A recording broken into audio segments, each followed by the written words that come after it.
Okay, so this is the starting board once again. I had enough board of, oops, I'm going to move McDowell over into the Army of the Potomac.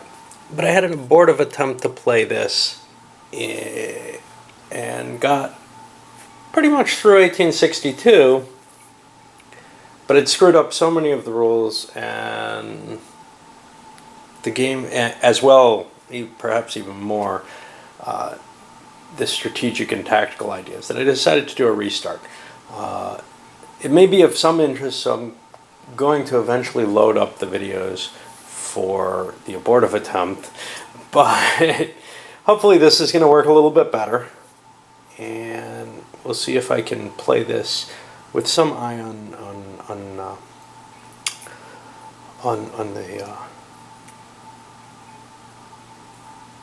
the proper strategic goals for the game, as well as not screwing up as badly as I did. I think that first attempt has given me a lot more comfort with the system, that I'll be able to try to affect what I'm attempting to do without ending up just sort of, I don't know, blundering around, cheating all over the place. Alright, let's give this a shot again. Okay, I just finished the spring of 1861. Let me explain what happened. I may not take everything this quickly, but Union started things off. I don't have their first card. Probably that Bermuda blockade. I don't remember what they did. Yeah. Okay, yeah, they moved a couple of forces down here. I haven't finished the turn yet. Those are going to convert over to Union-controlled territories. They're able to move the into the neutral zones, into the neutral states, without using divisional movement. So they were able to grab those easily. The Confederates responded, or played Indian allies, and gave Price some additional forces. Now he moved forward and grabbed Springfield and Rolla, but that didn't happen until a little later. Let me see. The Union then played a political crisis and removed Ben Butler from command. Basically, the choice was Butler or Fremont. Fremont looked like he was doing something. But then they decided to do a reorganization of their leaders and pull Fremont out of St. Louis. And he's now under McDowell in the Army of the Potomac.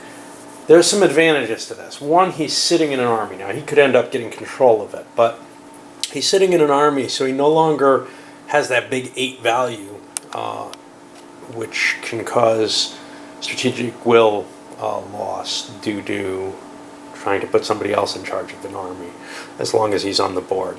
It also gets him out of the St. Louis region, which I want a decent leader in, so that I don't have to spend a lot to activate it. However, getting him out of there was bad. It allowed Price to pull up to Rolla with only 1 strength point. It allowed Polk to slide into Ironton with only 1 strength point. Basically, he freed things up so that the Confederates could move. I don't know what else happened of excitement. I think that's about it, except the West Virginia card, which is now out of the game. But that gave... Oh, shit. I got a pile of cards I gotta shuffle back into the deck from the last game. Oops. Oh well. I guess it's fine that they weren't in this one. But the West Virginia is going to guarantee that the state of West Virginia secedes because of the 3 extra things. That'll be, they have 5 territories total after this. That'll swing it over to Union control, and it'll give them 5 strategic will points in their favor. Now, because they were on the minus side on the strategic will chart, they not only get the 5, but because they're flipping, they get 2 more. The penalty is greater for negative than for positive, though. So, you know, in general, if there's a lot of flip-flops in terms of who's getting points, it's negative overall effect on will. I'll finish up the turn. There's not a lot left to do. Just the political control markers to place, and we already did West Virginia, but I still have to do the ones in Missouri. And then I'll shuffle these cards back into the deck. Okay, so after a little bit of bookkeeping and grabbing reinforcements, strategic movement, etc., we have a large army in Washington, 12 strong. Oh, so I'm just going to go back up now. It's been paid. This one coming as well. A large army in Washington, which hasn't moved yet. Still under McDowell's command. We got General Pope there too. I'd like to get Pope out in command of an independent force of some sort or another because of his 2 command rating. That's nice. Elsewhere, Burnsides is in charge in St. Louis with Buell under him. If that becomes an army or whatever, that's pretty good. And he's not the highest ranked. We've got McClellan here. Now McClellan I would like to get over into the Army of the Potomac. So I may just end up rearranging my leaders just to allow for that, and then I can maybe fire McDowell and get the big bonus off of having McClellan in charge. You get a bunch of national will off that. Plus, troops trained quicker, better that way. Halleck isn't bad, but he's expensive to move. Over here we got Rosecrans and the very lousy Banks. What about for the Confederates? Well, they put all their leaders with Johnston, and that gives them Stuart's Cav, E.K. Smith, and Braxton Bragg. They got a bunch of good leaders here that I would like also to probably have elsewhere, although they have good leaders everywhere. The only bad leader, the only really bad leader they have right now is Polk with his 3 command rating and 0-0. He's somebody I'd like to just ditch or maybe put in an army the way I have with Fremont. Fremont serves a kind of interesting position here. If there's a casualty in the force, he can take that casualty and eat it. At least he's taking a slot for the random chance, which would be better than, say, losing Pope, who might actually serve some purpose. All right, so the Confederates declined any chance to do a, if they had a campaign, they could play it and jumpstart things, but they don't want to do that at least, or don't have one. One thing that I changed from the first playing, and this is a matter of interpretation of the rules, I started setting up Confederate units directly in the coastal forts. Is that legal? Is it not? Certainly it is in the Victory Games game. But when I look at the reinforcements rule, it's a bit ambiguous here. Well, no, it's not. And if I played by the strict, and they actually have this in the rule book, if you're trying to rework something, no, you can't. The answer is no. You can't interpret something more lenient. But let's take a look at how it's worded.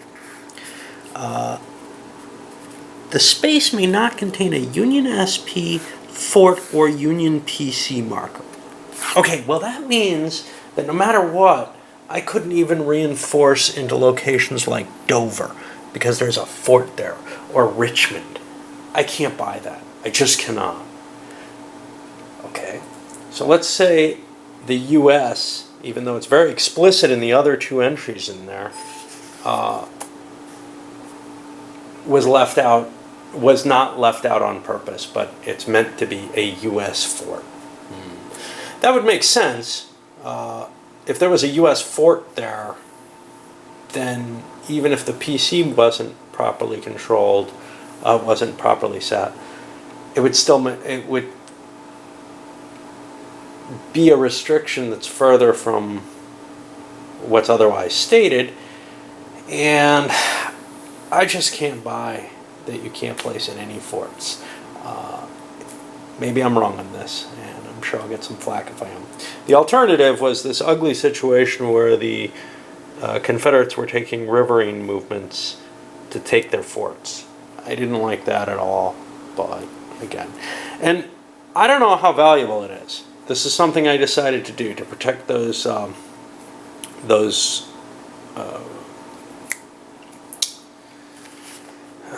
blockade runner ports. And given that the naval blockade level is low right now, those ports are valuable. They may not be later.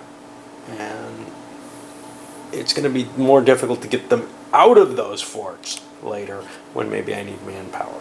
And maybe the blockade rating is so high that it doesn't matter that I've got the forts. Right now, though, this is what I want to do. It's a high strategic will, or there's a strategic will cost to failing to get reinforcements. Speaking of which, I forgot to place those. I got 4 more reinforcements that went on the map. Alright. Well, those will happen momentarily. So after forces were building up armies, basically, except for one ambush attempt on Jeb Stuart, which failed, the Union has finally entered into a first blood situation. The Army of Missouri has been activated and it marched down to face Polk. Price was unable to successfully intercept, so now we have an actual fight. And I wanted to just show you how this happens because I don't think I showed it in the introduction, and I know I showed it in the first video, but whatever. So Polk has 1 strength point, Missouri has 6. That's big enough to get the +4 modifier. So the Union has a +4. The Army of the Missouri, Buell is able to give it an extra +1. So now we're a +5 for the Union, +0 for the Confederates. This is a medium battle because the total strength is 7. So +5 for the Union gives them an 8, which is rolled against the defender. Kind of a weird way to do things. So the Union takes 1 loss, the Confederates take 2. There's no leader casualty checks because nobody got a 10 or higher. So Missouri goes down 1. This goes away. Polk goes on the track. And that was a strong enough victory, or a strong enough value in terms of the Union had more than 2 to 1, had 2 to 1 odds, or more, had more than 2 to 1 odds. They can keep spending movement points. So 2, they convert this. 3, are they going to attack Price? Yes. 3, they attack Price because I don't believe this can go through the Union PC markers. So Price is their only real threat right now towards controlling Missouri. That's a higher odds attack, though. Yeah, let's go down here figuring we're going to win this. So we've got 5 to 1, that's +4 again. +5 for leadership. So 0, there's no chance to withdraw with an infantry on its own. This is still a medium battle. +4, +5. So it's a 6 to a 5, which is again a victory for the Union at 2 casualties. You'll notice something interesting on this chart, at least on this one. The attacker does more damage than the defender does in that particular line. That's kind of interesting. I don't know why. So the Confederates are knocked out. The Union takes another loss. Their army is getting smaller. It's going to be harder to face Price. 4, 5, and now 6 into here. They'll attack Price, and he's got 2 strength points. He wants to fight. It's only 2 to 1. That's not bad. So yeah, he'll fight this one. Union's got +1.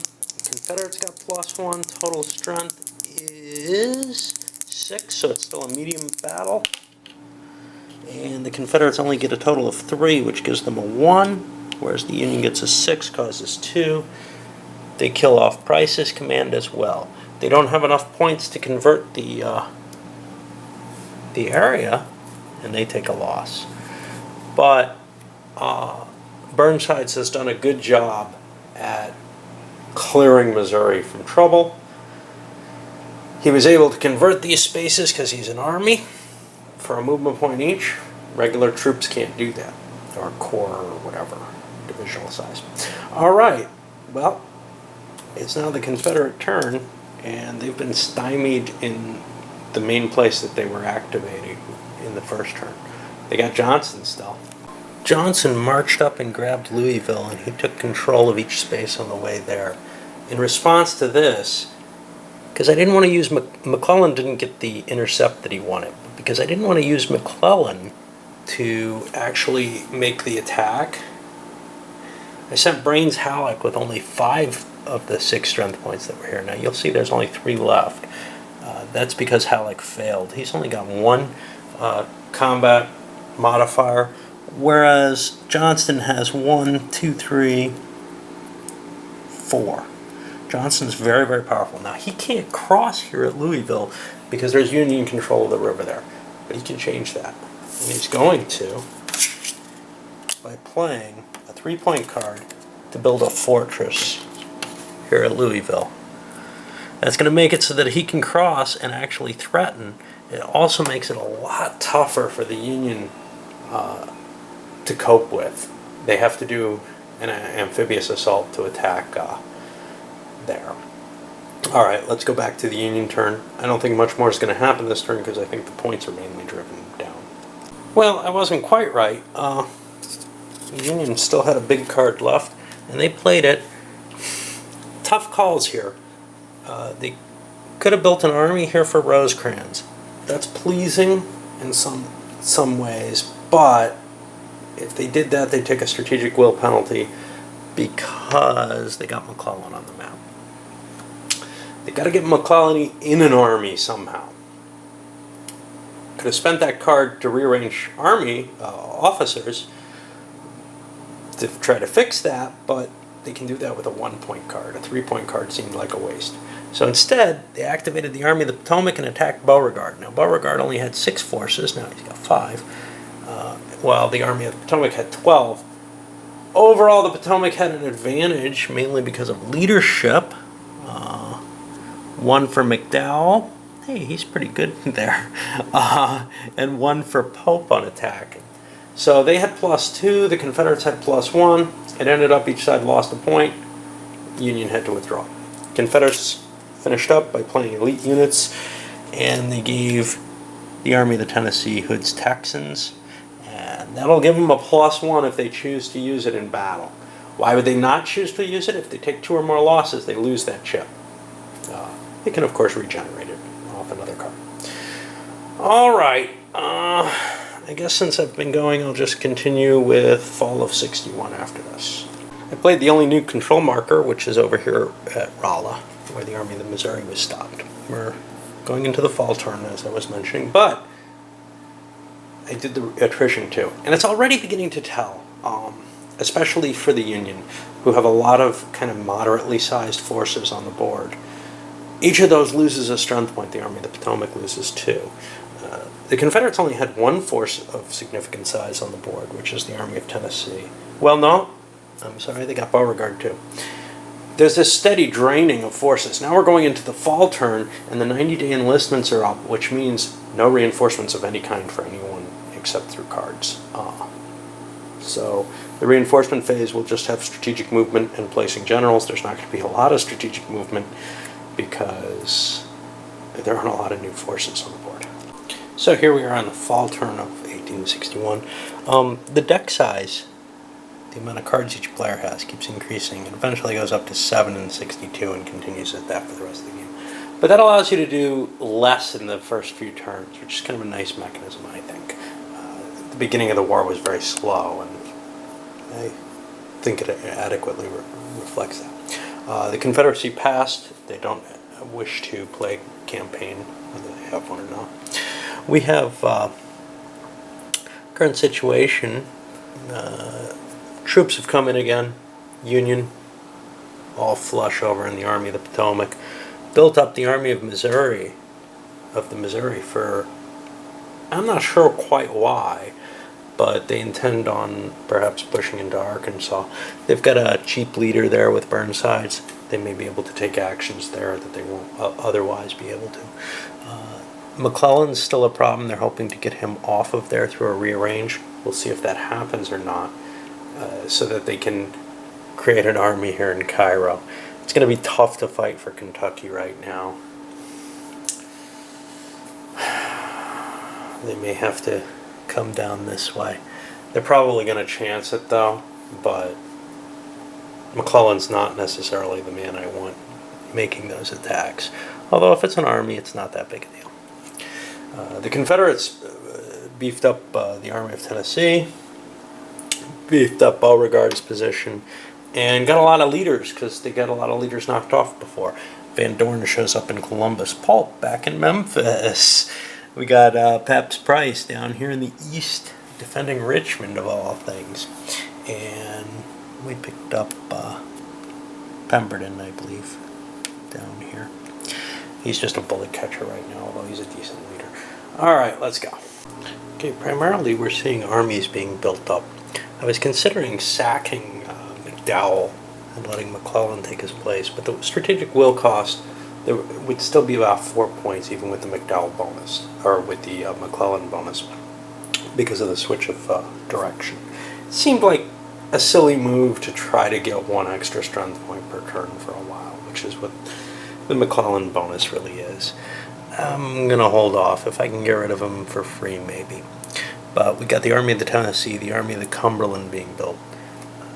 Cumberland can't really do much because I can either do a straight-out assault on Louisville, which we've seen isn't very pleasant, or try to swing around this way, but that opens up Indianapolis. I don't want to risk that. I'm trying to play more carefully here.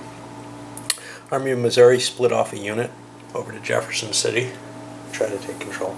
Confederates built a fort in Memphis and are trying to go for the solid South kind of victory that the Victory Games game allowed. They also built an army up there, the Army of Northern Virginia up here, after consolidating Johnston.